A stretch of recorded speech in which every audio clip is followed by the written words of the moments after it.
Estamos en el año 2021. El telescopio espacial James Webb fue enviado al punto de Lagrange 2 de la Tierra en 2011 después de algunos retrasos y ahora celebra su 10º aniversario. Hubo pequeñas irregularidades en el funcionamiento del telescopio, pero casi todas pudieron resolverse a distancia mediante actualizaciones de software. El nuevo telescopio fue y sigue siendo un apoyo invaluable para la observación espacial de exoplanetas, galaxias lejanas, estrellas, nebulosas y el universo temprano. La resolución y la luz captada por el telescopio espacial, comparadas con Hubble, han generado imágenes impresionantes. El mayor logro operativo del telescopio fue cuando, por primera vez, se pudo analizar la atmósfera de un exoplaneta e incluso crear un mapa muy básico de ese planeta. Esta observación directa de un cuerpo celeste extrasolar hizo avanzar la investigación de exoplanetas en unas pocas semanas más que décadas de observación con otros telescopios y fue todo un acontecimiento.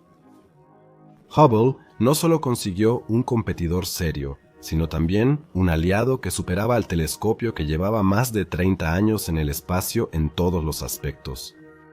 Parece demasiado bueno para ser cierto, pero este informe es solo ficción. El telescopio espacial James Webb aún no está en el espacio, y el año de lanzamiento 2011 fue elegido aquí de manera muy optimista. La fecha de lanzamiento es el 31 de octubre de 2021. Nos cuestionamos, ¿por qué el telescopio tarda tanto? ¿Y cómo se compara el telescopio con Hubble, su predecesor indirecto? ¿Qué capacidades y qué rendimiento tendrá? En este video hablaremos sobre el telescopio que este año será llevado a un punto de Lagrange lejos de la Tierra.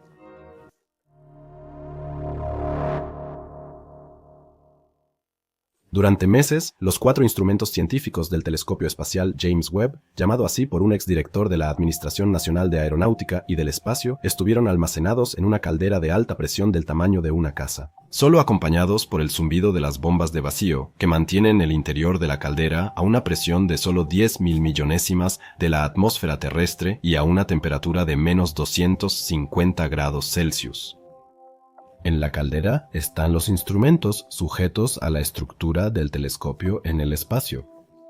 Se bañan en luz infrarroja que llega a los instrumentos en ráfagas enfocadas o difusas para probar su funcionamiento y capacidad. La caldera de alta presión es una buena metáfora para el proyecto y simula las condiciones del frío vacío espacial. Estas pruebas son lo que Webb experimentará cuando esté posicionado a 1,5 millones de kilómetros de la Tierra para observar objetos celestes en el rango infrarrojo. El telescopio espacial James Webb, al que de ahora en adelante solo llamaremos Webb, es la misión científica más grande, compleja y costosa en la historia de la Administración Nacional de Aeronáutica y del Espacio y quizá de toda la exploración espacial. Las expectativas de la ciencia y el público para este proyecto son enormes. Y las cifras puras del telescopio no parecen decepcionar. Webb tendrá aproximadamente 100 veces la sensibilidad del telescopio Hubble. Será capaz de mirar tan lejos en el pasado del universo como ningún otro telescopio antes que él. Captará la luz de las primeras galaxias, observará el nacimiento de estrellas y analizará la formación de sistemas planetarios. Analizará con precisión atmósferas de exoplanetas y podría hallar indicios de vida extraterrestre. Planeado para 2011, se ha pospuesto varias veces por problemas de financiamiento, cambios de diseño e instrumentos. Y quien pensó que la fecha original de lanzamiento, el 31 de octubre, se iba a cumplir, lamento decepcionarlo. La fecha de lanzamiento será a mediados de noviembre. La razón del retraso, según Thomas Zurbuchen, director científico de la Administración Nacional de Aeronáutica y del Espacio, esta vez están empezando a plegar el telescopio poco a poco y a prepararlo para el transporte a la Guayana Francesa. El transporte iniciará a finales de agosto y será largo, ya que el telescopio requiere extremo cuidado. Cuando el telescopio llegue al centro espacial en Guayana, serán necesarios 55 días antes de que pueda realizarse el lanzamiento, según Tomás. Así que no será suficiente para el lanzamiento planeado a finales de octubre, pero a mediados de noviembre, como ya se dijo, debería estar listo. Y la magnitud del proyecto James Webb es impresionante. No solo dependen de esto los instrumentos científicos, sino también la reputación de la Administración Nacional de Aeronáutica y del Espacio. Nada menos que el futuro y la capacidad de la agencia espacial para llevar a cabo misiones grandes y complejas están en juego aquí. Muchas cosas pueden fallar cuando el telescopio esté a 1,5 millones de kilómetros de la Tierra en el punto de Lagrange 2. Debe resistir las turbulencias del lanzamiento, el viaje al punto de Lagrange 2 y el despliegue de espejos y escudo solar, y la posibilidad de que se hayan producido errores en sus instrumentos modernos e innovadores. Mientras que Hubble, gracias a su ubicación en la órbita terrestre, aún pudo beneficiarse de las misiones de servicio del transbordador espacial, Webb simplemente está demasiado lejos. En resumen, cualquier error, grande o pequeño, podría acabar con este proyecto que ya ha costado más de $8,000 millones. De todos estos aspectos tecnológicos les habla Moritz. Pueden ver claramente que con el telescopio hay mucho en juego. En Starter también aprenderán sobre el lugar de despliegue de WEBS, el punto de Lagrange 2. Ahora nos enfocamos en el espejo, el instrumento principal de WEBS.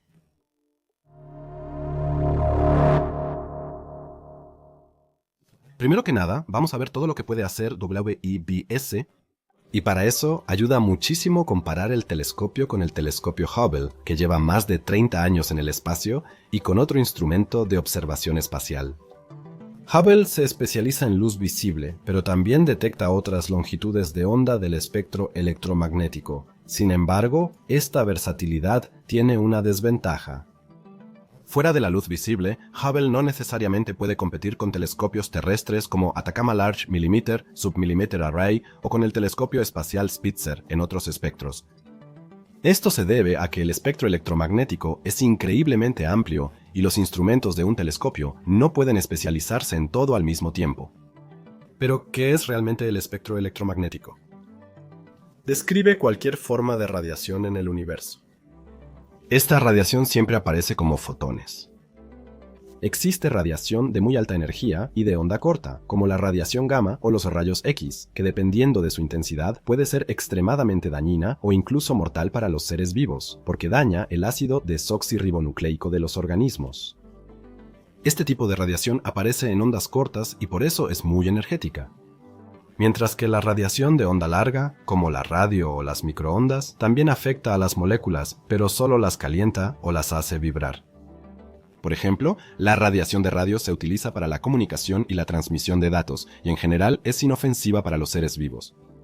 A diferencia de la radio, la radiación de microondas de onda corta calienta eficazmente el agua porque las moléculas la absorben muy bien. Eso es todo sobre el espectro electromagnético. La sensibilidad de un telescopio solo puede ser tan buena como el tamaño del espejo con el que capta la luz de galaxias lejanas, estrellas, supernovas y quizá incluso exoplanetas. Como se sabe, al mirar más profundo en el universo, también se observa más atrás en el pasado por la velocidad de la luz. Los científicos decidieron durante la planificación y construcción del WEBB que era necesario un espejo primario de 6,5 metros de diámetro para medir y estudiar la luz de estas galaxias lejanas. Construir un espejo de este tamaño es una obra maestra de la ingeniería, incluso si el telescopio se construyera en tierra. Nunca antes se había llevado al espacio un espejo de este diámetro. En comparación, el Hubble tiene un espejo de 2,4 metros de ancho hecho de una sola pieza. En el caso de Webb, para ser precisos, debemos hablar en plural, no solo de uno. El Webb cuenta con 18 elementos hexagonales ensamblados de esa forma. Si el espejo de 2,4 metros de Hubble se llevara al tamaño del Webb, sería demasiado pesado para un lanzamiento en cohete. Ni con el Ariane 5 se podría llevar el telescopio a órbita así. Los ingenieros y científicos tuvieron que encontrar nuevas formas y técnicas para construir un espejo que fuera lo suficientemente ligero como para ser llevado al punto de Lagrange 2 del sistema Tierra-Luna-Sol. Cada elemento de WEBS tiene solo una décima de la masa del espejo de Hubble, así que los 18 espejos de WEBS, aunque tienen mayor área, apenas suman una masa similar, 8 veces el peso del espejo de este telescopio. Por cierto, los segmentos fueron fabricados con berilio, que es tanto ligero como estable, y pesan aproximadamente 20 kilogramos por segmento. Así, el peso de todos los segmentos individuales es de aproximadamente 360 kilogramos. Y cuando uno ve el Webb, como está en los hangares de la Administración Nacional de Aeronáutica y del Espacio esperando su misión, uno se pregunta, ¿por qué el espejo está dispuesto en forma hexagonal y no es redondo como el de Hubble? La respuesta a eso se encuentra, entre otras cosas, en el tamaño del telescopio. Para que el Webb pueda ser transportado, los segmentos individuales pueden plegarse y, al llegar a su destino, desplegarse nuevamente. Moritz les contará más sobre esto en Synchrextater. Así que la forma hexagonal tiene que ver con el transporte, pero también con la manera en que el telescopio funciona y observa. Si los segmentos individuales fueran redondos, habría huecos entre ellos, la luz pasaría a través de ellos y, por lo tanto, habría una pérdida de información. Los 18 segmentos son simétricos. Como el campo total del Webb es paraboloide y curvado como un cuenco, cada forma tiene una curvatura ligeramente distinta. Los segmentos individuales también son casi circulares en su conjunto por otra razón, enfocan la luz en las regiones más compactas, en los detectores. Por ejemplo, un espejo ovalado produciría imágenes alargadas en una dirección. Un espejo circular enviaría mucha luz fuera de los detectores. Un espejo con forma de flor abierta, como un cuenco, puede enviar mucha luz a un segundo, luego a un tercer espejo y así sucesivamente. Uno podría decir que tantos segmentos pueden dejar espacios entre unidades, permitiendo el paso de luz y afectando la calidad de imagen. El objetivo de los constructores era y es crear un llamado enfoque único perfecto, es decir, un espejo enorme hecho de muchos segmentos individuales. ¿Lo lograron los ingenieros? Cada segmento del espejo primario y también del secundario está equipado con un llamado actuador, un pequeño motor mecánico que se encuentra detrás de cada uno de los segmentos. Los segmentos del espejo primario tienen un actuador extra. En el centro, para ajustar la curvatura, Brad Sjogren, gerente de telescopios en Ball Aerospace, comenta sobre este problema técnico. Puede cambiar con mucha precisión el radio de curvatura del espejo primario. Debido a que el espejo consiste en 18 conjuntos de segmentos de espejo primario, esos 18 conjuntos de segmentos de espejo primario deben ajustarse mientras están en órbita para imitar un espejo primario perfecto.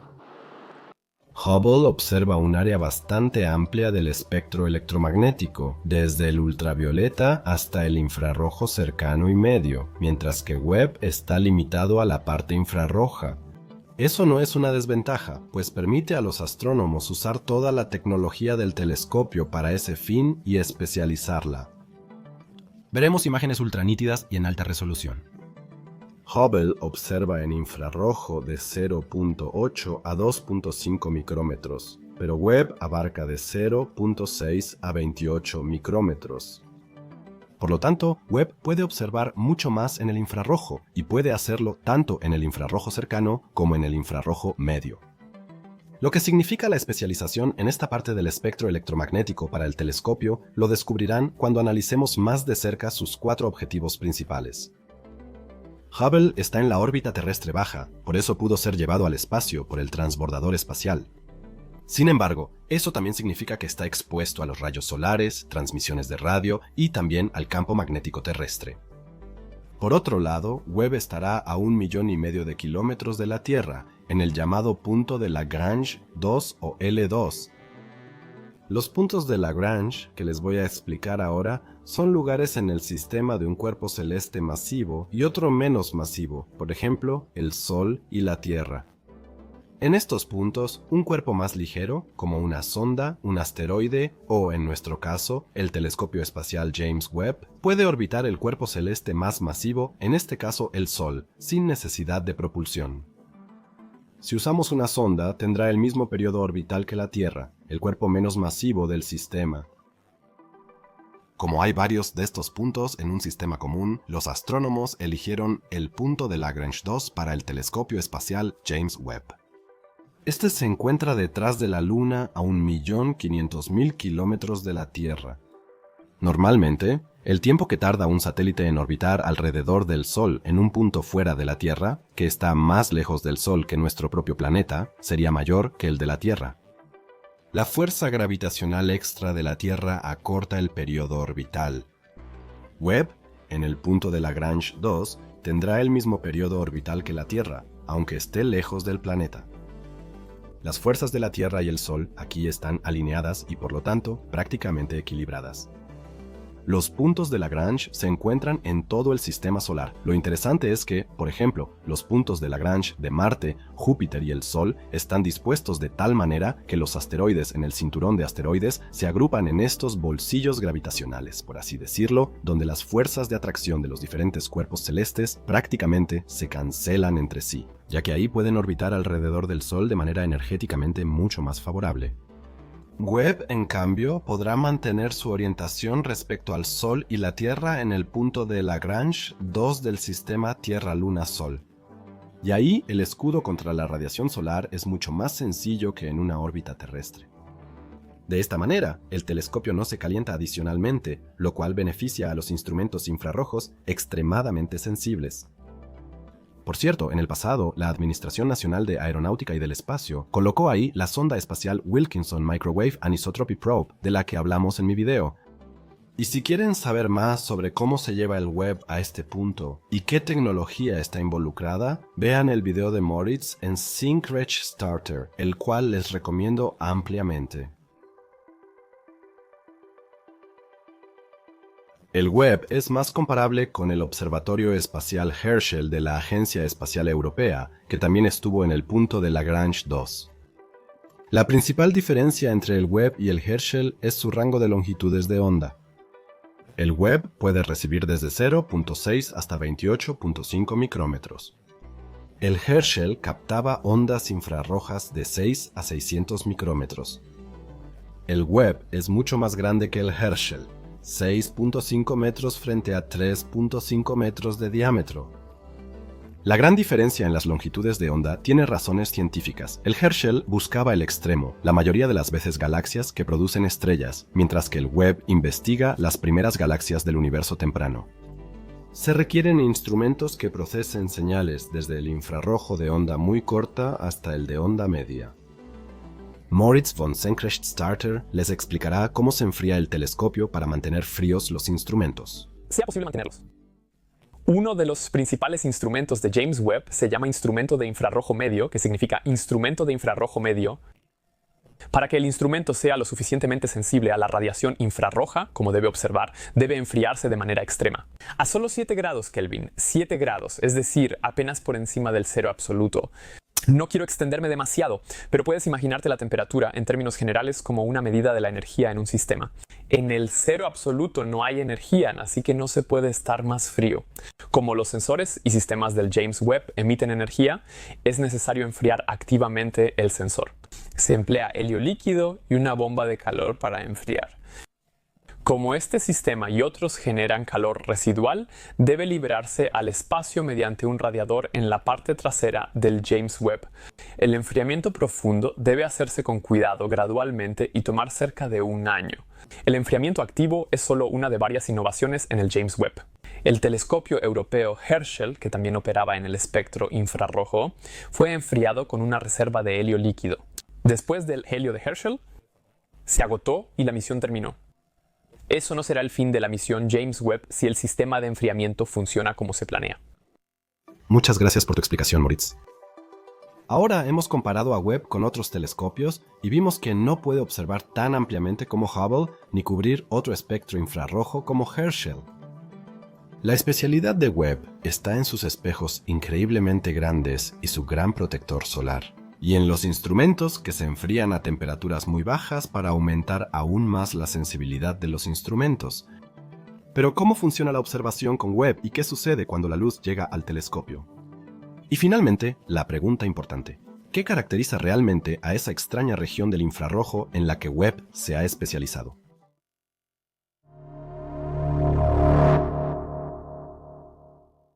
La luz no es simplemente esa luz que nosotros, como seres vivos, podemos ver y sentir. Como ya sabemos, la luz tiene un espectro amplio de longitudes de onda. Además de las radiaciones de alta energía y longitud de onda menor que la luz visible, existen otras de menor energía. Si partimos de la luz visible y observamos frecuencias más largas en el espectro electromagnético, llegamos a la radiación infrarroja, que se encuentra en un rango entre 780 nanómetros y 1 milímetro. La radiación infrarroja se utiliza en muchas aplicaciones cotidianas. Por ejemplo, algunos calentadores calientan su entorno mediante paneles de infrarrojos. La Estación Espacial Rusa Mir también se calentó así desde 1986. El infrarrojo también se usa en controles remotos para enviar órdenes al televisor. Muchos dispositivos electrónicos tenían o tienen esas interfaces. Un uso famoso de la radiación infrarroja es la cámara termográfica. Aquí se pueden percibir muy bien fuentes de calor como calefacciones, seres vivos u otras temperaturas, ya que emiten fuertemente en el rango infrarrojo. Sin embargo, una aplicación de la tecnología infrarroja también se encuentra, por supuesto, en la astronomía. Como todos los cuerpos celestes en el universo emiten energía térmica de alguna manera, con Webb se pueden observar objetos que son más fríos que 826 grados Celsius. Esta temperatura es alta para la Tierra, pero comparada con estrellas o discos ultracalientes de agujeros negros, es muy baja. En la astronomía correspondiente al rango infrarrojo, es decir, la astronomía infrarroja, los telescopios infrarrojos pueden observar objetos que pasan desapercibidos en la astronomía convencional, porque son muy fríos o dan poca luz visible. En los segmentos individuales del telescopio hay una capa ultrafina de oro. Este metal mejora la capacidad de reflexión, el espejo para la luz infrarroja. Ahora, la luz entra en las longitudes de onda que observa Webb de 0.6 a 28.5 micrómetros. La luz se refleja en los espejos porque Webb es un telescopio reflector y se dirige a un segundo espejo. Aquí ocurre una concentración de la luz, ya que los espejos del telescopio están dispuestos en forma de cuenco. Y así, la luz se enfoca y va al segundo espejo que es curvo y puede... Por esta característica, enfoca la luz en un tercer espejo. Sin embargo, como la luz fue curvada por el segundo espejo curvo, el tercer espejo debe eliminar esa curvatura y hacer que el plano focal sea más plano. Finalmente, la luz llega a los instrumentos del telescopio, donde puede ser recibida y analizada. Y ahora llegamos a otra parte emocionante de este video. Vamos a ver lo que Webb logrará y lo haremos a través de sus 4 objetivos principales. La observación de galaxias cercanas y extremadamente lejanas, la observación de exoplanetas y sus atmósferas, el aspecto de sistemas estelares jóvenes, el ciclo de vida de las estrellas, así como una mirada al universo temprano, poco después de separarse materia y energía.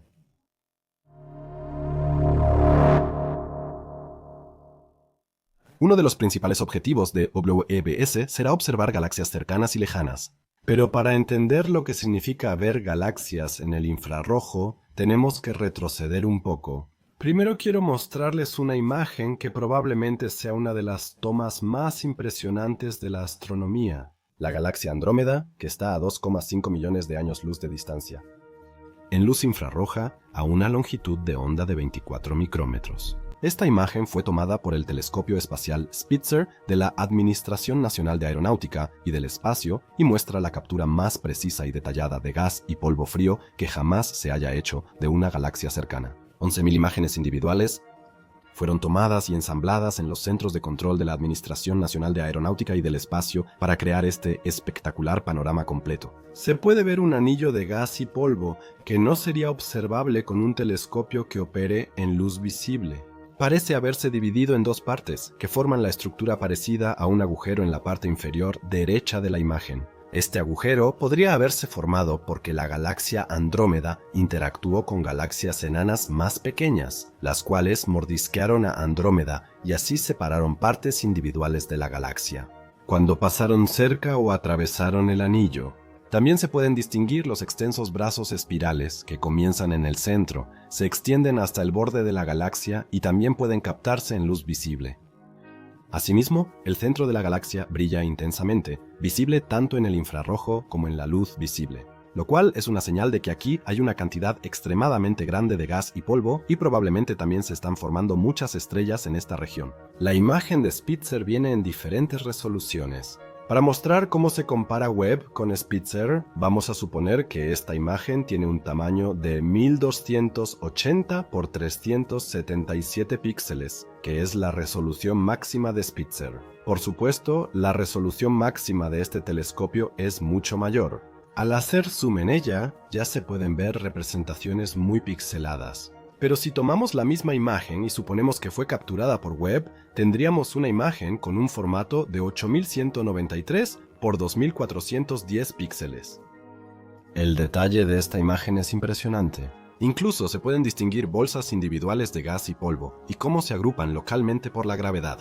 También al observar el centro, se revelan muchas bolsas individuales de gas y polvo, que juntas forman el centro galáctico de Andrómeda. Sin embargo, del Webb podemos esperar aún más que solo una mayor resolución.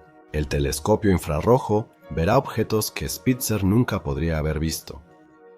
Concretamente, tendríamos una imagen frente a nosotros que no solo tendría una mayor resolución, sino que también sería sumamente detallada. Webb no solo se enfoca en galaxias cercanas. La luz de islas estelares lejanas llega débil por la dispersión, pero Webb puede captarla. Más eficaz que, por ejemplo, Spitzer o Hubble. Este último ha realizado un trabajo pionero asombroso en este campo y en 2021 ya capturó una imagen histórica con el Hubble Ultra Deep Field. Muestra una población de galaxias ultradistantes con valores altos de corrimiento al rojo, lo que significa que estas galaxias se están alejando de nosotros, es decir, de la Vía Láctea, a velocidades muy altas. Algunas de estas galaxias están tan lejos que ni siquiera se considera segura su existencia, por lo que podrían ser errores en la imagen. Aquí es donde Webb puede intervenir y producir una imagen similar, pero que, gracias a su capacidad de resolución mucho mayor y su mayor sensibilidad a la luz, debería permitir un nivel de detalle mucho más alto. Imagina esta imagen con mayor resolución y más galaxias en el campo. Así que sería como un Ultra Deep Field de Webb, en el que tal vez incluso se puedan hacer visibles galaxias que sean aún más antiguas que las que hasta ahora ostentan el récord.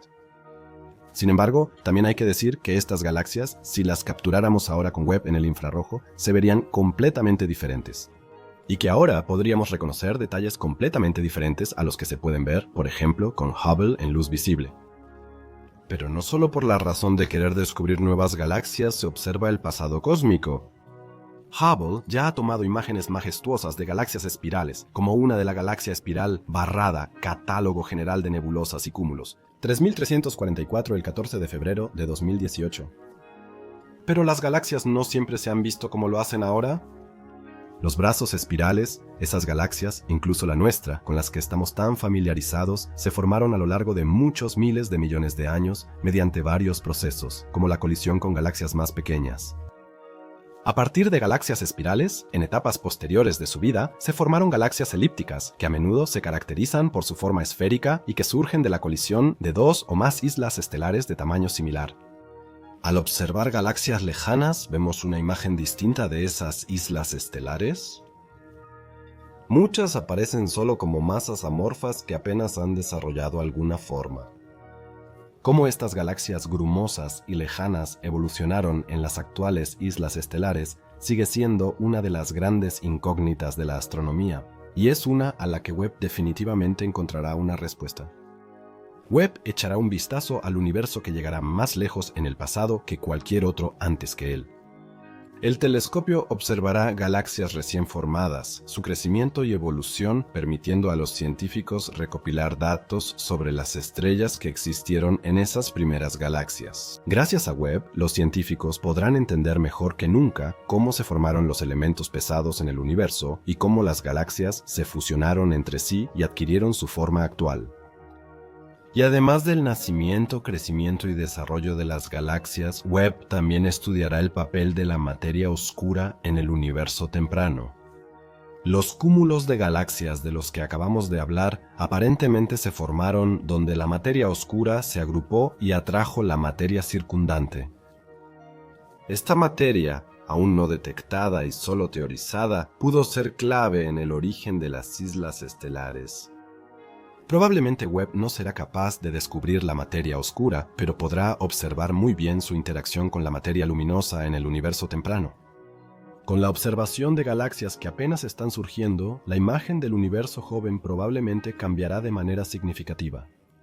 Y muchos aspectos nuevos, que ni siquiera se habían considerado antes, saldrán a la luz. Con esto, Webb tiene el potencial de moldear nuestra imagen del universo, de las primeras galaxias y de otros elementos del cosmos de manera tan decisiva como lo hizo Hubble en su momento para nosotros.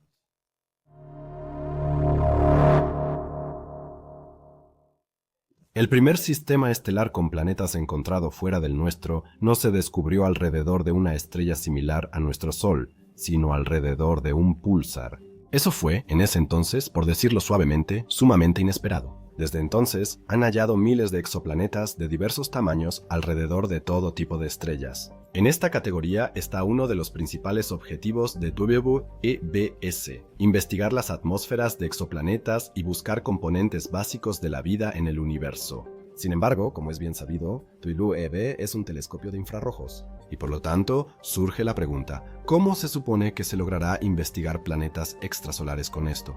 Un método que los astrónomos han utilizado hasta ahora para buscar exoplanetas es el llamado método de tránsito, en el que se espera a que la luz de una estrella se atenúe cuando un planeta pasa entre el observador y el disco estelar. En colaboración con telescopios terrestres, incluso se puede determinar la masa de un exoplaneta utilizando el método de velocidad radial, midiendo cómo pasa junto a su estrella y cómo esto hace que la estrella se mueva. Ese es el método de velocidad radial. Webb realizará una espectroscopía de la atmósfera planetaria en el momento del tránsito.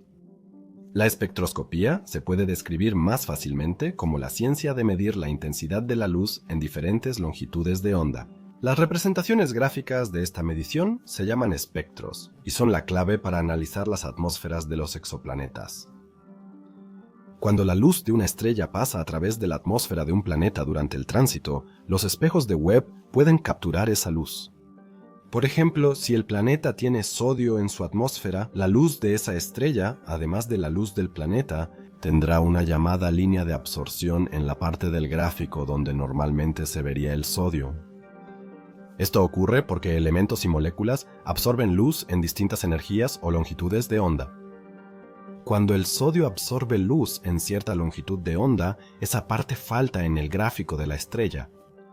Con este método se ha demostrado que los Júpiteres calientes suelen tener sodio en sus atmósferas.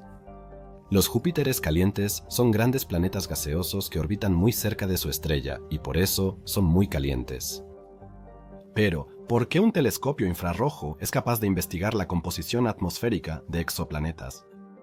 Las ventajas de observar con este telescopio son que las moléculas en las atmósferas de los exoplanetas muestran la mayoría de sus características espectrales en longitudes de onda infrarrojas. También aquí los científicos dicen que el objetivo final de la misión es encontrar un planeta cuya composición atmosférica sea igual o al menos similar a la envoltura de aire de la Tierra. Pero Webb no solo explora atmósferas planetarias. Un instrumento muy importante a bordo del telescopio es el llamado coronógrafo. El coronógrafo es un dispositivo en el telescopio que cubre el disco de una estrella frente a una lente. De esta manera se bloquea efectivamente la luz de la estrella para poder observar mejor su entorno. Así, Webb puede capturar imágenes directas de planetas cerca de estrellas brillantes.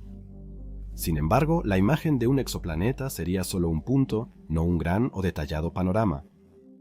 Pero al estudiar ese punto, los astrónomos pueden aprender mucho sobre el planeta. De esta manera, el telescopio puede descubrir el color, las diferencias entre verano e invierno, la posible vegetación, la rotación, el clima y otra información. Webb puede descubrir nuevos planetas con espectroscopía y coronografía y estudiar mejor objetos extrasolares ya conocidos. De inmediato pensamos en el sistema TRAPPIST, 1 a 40 años luz de la Tierra. En este sistema hay una enana roja ultrafría y de baja masa, con menos de una décima parte de la masa del Sol. En 2016 investigadores belgas hallaron que la estrella pierde brillo de forma regular. Con el método de tránsito, primero se sospechó de 3 planetas similares a la Tierra. Un año después, la Administración Nacional de Aeronáutica y del Espacio anunció 4 exoplanetas similares más. El planeta más externo orbita su estrella en 20 días, mientras que los dos más internos lo hacen en 1.5 y 2.4 días. Las distancias a su estrella están entre una centésima y una vigésima parte de la distancia de la Tierra al Sol.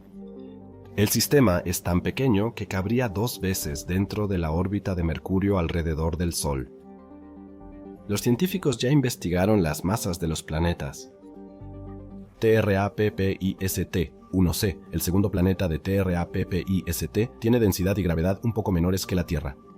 En el año 2018 se investigó la composición planetaria y se descubrió que TRAPPIST-1c probablemente tiene una atmósfera densa similar a la de Venus. Por eso, la vida no debería existir en este cuerpo celeste, ya que 1c está tan cerca de su estrella que está acoplado por rotación.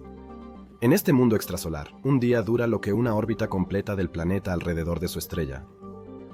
Webb podría observar los espectros planetarios con más detalle y detectar elementos que otros telescopios no lograron.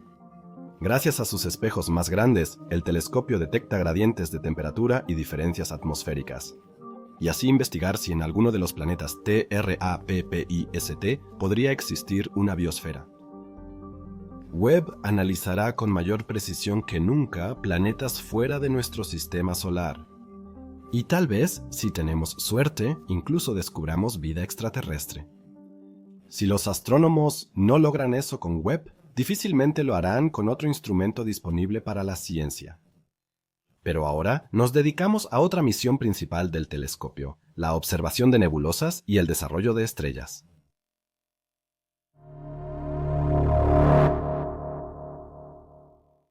Los pilares de la creación son una estructura imponente. En medio de la nebulosa del Águila hay nubes oscuras de hidrógeno molecular y polvo que se extienden por años luz. Como enormes pilares que parecen sostener el universo, se alzan hacia el vacío, rodeados por el brillo de múltiples estrellas nacidas de sus nubes. Hubble ha tomado este panorama varias veces. El telescopio no puede ver dentro de los pilares en el espectro visible porque el gas y polvo bloquean la luz de las estrellas.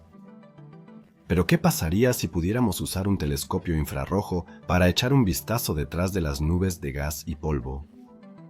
Eso es exactamente lo que hizo Hubble. En la imagen, el telescopio espacial observó la nebulosa en infrarrojo cercano. Se pueden ver muchas más estrellas y estructuras de la nebulosa. Parece que miles de objetos más brillan en comparación con la imagen similar en luz visible. ¿Pero acaso Hubble está optimizado para la luz visible y no puede observar también en el espectro infrarrojo? Imagínate lo que Webb podría hacer con los pilares de la creación, ya que puede hacer 100 veces más en este espectro que Hubble.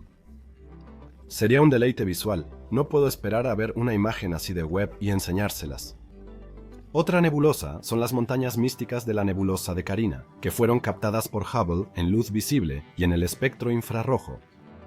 Aquí se aprecian estructuras más detalladas en la imagen derecha que en la izquierda. En la imagen infrarroja podemos ver estrellas que antes no eran visibles. Pero ¿cómo es posible que podamos observar estrellas que en realidad deberían estar ocultas a nuestra vista? Recordemos que la radiación infrarroja, en esencia, es radiación térmica.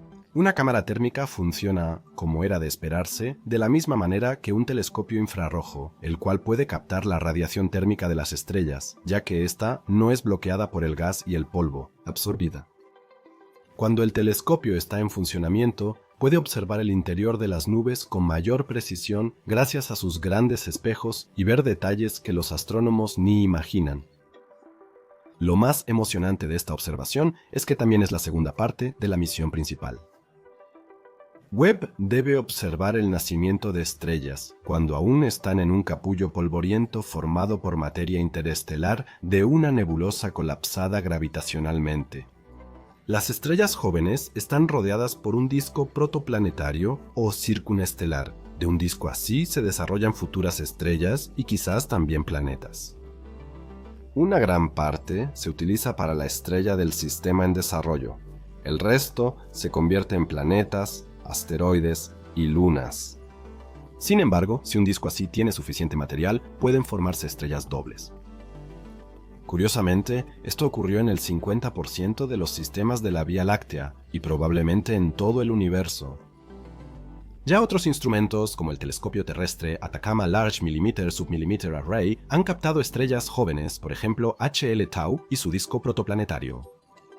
En el centro está la estrella HL Tau, con solo cientos de miles o millones de años. A su alrededor hay un disco de material en anillo con huecos. Estos huecos son causados por planetas en formación que limpian su órbita y aumentan de masa. Webb capturará imágenes detalladas de estos sistemas estelares jóvenes. Webb puede mostrar los anillos del disco protoplanetario, que aquí se ven borrosos, con gran nitidez. Esto permite no solo capturar el disco con mayor resolución, sino también los detalles más pequeños. Descubrir en estos jóvenes sistemas estelares e incluso ver planetas recién nacidos. No puedo imaginar cuánta información se podría obtener de esos sistemas estelares con Webb.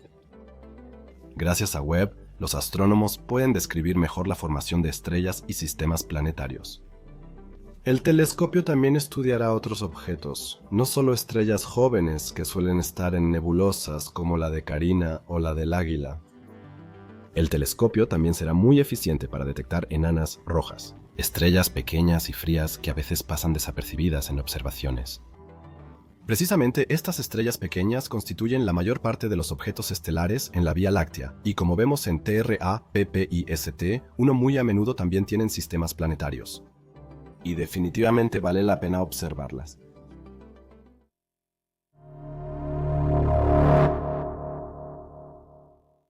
Webb estudiará estrellas, galaxias, exoplanetas y el universo temprano.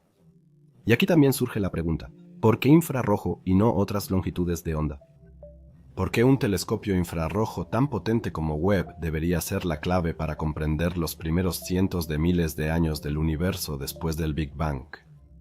¿Por qué queremos observar las primeras estrellas y galaxias formadas pocos cientos de millones de años tras el Big Bang? En este campo, los satélites Cosmic Background Explorer y Wilkinson Microwave Anisotropy Probe, que trabajan en el espectro de microondas, ya han hecho un trabajo sobresaliente. Estudiaron la firma de calor del universo unos 380.000 años después del Big Bang. Pero en ese momento todavía no existían estrellas ni galaxias. En realidad, el universo era un lugar bastante oscuro y frío. Entonces, ¿qué se puede encontrar ahí? Tras el Big Bang, el universo era solo una sopa caliente de partículas con protones, neutrones y electrones. Mientras el cosmos se enfriaba, protones y neutrones formaron hidrógeno ionizado y posiblemente átomos de helio. Estos átomos ionizados atrajeron electrones y se volvieron neutros. Al estar los electrones ligados a los átomos, la luz pudo viajar libremente por el universo. Antes, al ser dispersada por los electrones, ninguna luz podía iniciar su viaje. Por cierto, este proceso se llama recombinación. Más sobre esto más adelante. Este proceso se conoce como el momento en que el universo se volvió transparente para la luz. Sin embargo, pasaron algunos cientos de millones de años hasta que se formaron las primeras fuentes reales de luz y pusieron fin a la era oscura del universo. Las primeras estrellas se formaron muchos millones de años después del Big Bang y por lo tanto también después de la recombinación. Sin embargo, los científicos no saben cómo era la primera luz ni cuándo surgieron las primeras estrellas. Webb debe aclarar esto y responder estas preguntas. Así, el telescopio debería ser capaz de mirar hacia el pasado, entre 100 y 250 millones de años después del Big Bang. Imagínate una estrella que se formó hace 13.6 mil millones de años. Debió de ser uno de los primeros de su tipo. Cuando recibimos la luz de este objeto, lo vemos hoy tal como era en ese momento. Cuando la luz nos alcanza, su color o longitud de onda se desplaza al rojo, conocido como corrimiento al rojo. ¿Y por qué es eso? Para estos objetos tan lejanos, interviene la teoría general de la relatividad de Einstein. nos dice algo sobre la expansión acelerada del universo que estira el espacio entre esa primera estrella y nosotros, los observadores. Esto hace que la estrella y también su galaxia se alejen de nosotros aceleradamente. La luz que viaja a través de ese espacio también se estira, sus longitudes de onda se alargan o se expanden a longitudes de onda más largas. En la luz visible, este proceso vuelve los objetos difíciles de ver o casi invisibles. Las primeras estrellas y galaxias emiten su luz en el espectro visible o ultravioleta. En su trayecto hacia nosotros, esta luz se desplaza al infrarrojo cercano y medio del espectro electromagnético. Esa es la región que Webb observará. Webb no solo investigará cuándo las primeras estrellas emitieron su luz al éter, sino también en qué momento. Lo que se llama la recombinación ocurrió, es decir, ese evento en el que los electrones libres del universo buscaron a sus compañeros atómicos ionizados y juntos formaron bloques elementales neutros. Se estima que esta era de la recombinación ocurrió entre 240.000 y 300.000 años después del Big Bang. Es el punto más temprano en la historia del universo al que podemos mirar hacia atrás con la ayuda de la luz. Recordamos que antes de la recombinación, la luz era impedida por los electrones de viajar a través del universo. Ese es el punto que llamamos radiación cósmica de fondo. Al observarla, detectamos diferencias sutiles de temperatura. Con la ayuda de Webb, podremos estudiar la recombinación con mayor precisión, fecharla y tal vez descubrir si ocurrió antes o después de los 240.000 a 300.000 años después del Big Bang. Y quién sabe, tal vez Webb descubra algo al observar los inicios de la luz, algo de lo que hasta ahora no tenemos conocimiento. Algo que moldee nuestra comprensión del inicio del cosmos de la misma manera en que lo hicieron los satélites Wilkinson Microwave Anisotropy Probe y Cosmic Background Explorer cuando crearon un mapa del universo temprano utilizando la radiación cósmica de fondo.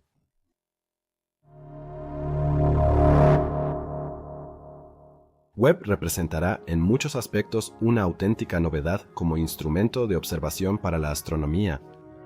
Sus grandes espejos, instrumentos fríos y la distancia a la Tierra.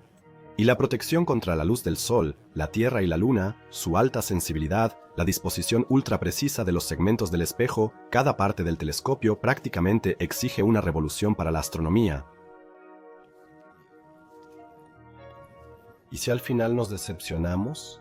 Webb será insuperable en el campo de la astronomía infrarroja, en el espectro del infrarrojo cercano y medio, y producirá las imágenes más detalladas jamás tomadas por un telescopio. No hay dudas, pero a Webb le faltan cosas. Muchas áreas del espectro electromagnético y por lo tanto objetos que no puede observar. Las estrellas de neutrones, los discos de acreción de los agujeros negros y otras estructuras interesantes permanecerán fuera del alcance del telescopio. Además, las imágenes de galaxias o nebulosas que Hubble capturó en todo su esplendor en la parte visible del espectro electromagnético parecerán algo inusuales cuando las veamos en el infrarrojo. Sin embargo, Webb será la referencia absoluta en las áreas que se han definido como su misión principal. La observación de galaxias, exoplanetas, la evolución de estrellas nebulosas y nubes moleculares no será la misma después de las primeras imágenes de Webb. Webb nos permitirá ver estas estructuras del universo como ningún otro telescopio antes que él, y tal vez también reescriba la historia del universo para nosotros. Todo esto de un telescopio que costó muchos miles de millones de dólares en desarrollo, que lleva décadas en construcción y cuyo lanzamiento se ha pospuesto una y otra vez. Y que probablemente, incluso hoy, todavía no tiene una fecha definitiva. Y como hemos visto, la espera valdrá la pena. Los conocimientos que este telescopio nos traerá no tienen precio. Somos afortunados de vivir en esta era de exploración espacial. Solo nos queda cruzar los dedos y esperar que el Webb pronto encuentre su camino hacia el espacio. Agradezco a todos los espectadores que han visto el video hasta aquí.